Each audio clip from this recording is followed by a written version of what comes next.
Joined by NHL analyst Frankie Corrado. TSN's list of the top 50 NHL players has started being revealed with the names 50 to 41. And Frankie, despite the fact he has never played a single game in the NHL so far, Conor Bedard made the list just barely at number 48. Is that the right spot for him?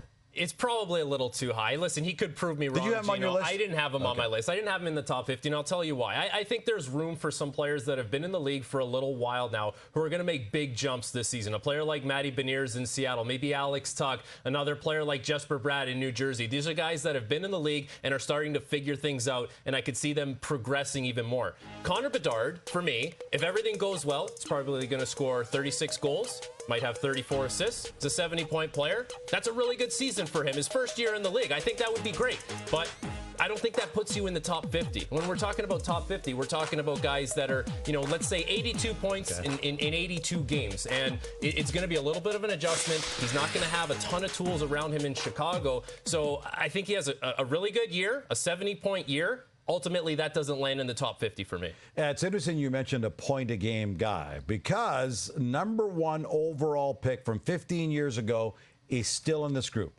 Steven Stamkos of the Lightning comes in at number 41. Is that too high, too low, or just right for Steven Stamkos for where he is right now in his career? Full disclosure, I had Steven Stamkos a little higher on my list. And it's hard to underestimate the power of being in a contract year and what that can do for a player. Not to mention, we just talked about Conor Bedard in Chicago, how he doesn't have a ton around him. Well, you know what Steven Stamkos has around him? Nikita Kucherov, Braden Point, Sergachev, and Hedman running a very good power play, a power play that was third in the NHL last year. So the conditions are right for Steven Stamkos to have another very strong season, to score 40 goals, to have a bunch of assists to go with it. And I just think with the way things have played out now with the Tampa Bay Lightnings, he's kind of said, I'm not satisfied with the way things have gone here with the contract talks. He's not happy. Well, guess what? Go have a big season and get paid again, because he left some money on the table to stay in Tampa Bay the first time.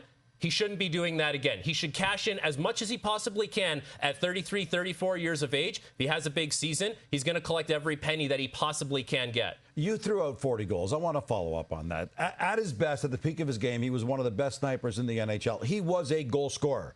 But is he still really a potential 40-goal scorer right now? And I'm not saying it's a bad thing. Yeah, because it's now fair. all of a sudden he's racking up more assists because he's still on a point-a-game pace, but just not so many goals. The biggest thing that has held Steven Stamkos back in his career has been health. And he's battled through a lot of that for the Tampa Bay Lightning. I think that's why there's a little hostility on his end. He feels the disrespect. He's like, you know what I've put myself through here to be a member of this team and help this team win. It's never been a question about ability for Steven Stamkos. It's been a question of how long can you stay healthy for. And there's been a lot of years and a lot of times where Stamkos has played through a lot of injuries, and he's still been done exceptionally well. So for Steven Stamkos, if he's healthy, it's a contract year, little extra motivation, Gino. I can see Steven Stamkos having a year that would make him better than the 41st player in the NHL. To hear him speak, he is hugely motivated to prove his worth. The next 10 players will be revealed on Tuesday. NHL analyst Frankie Corrado.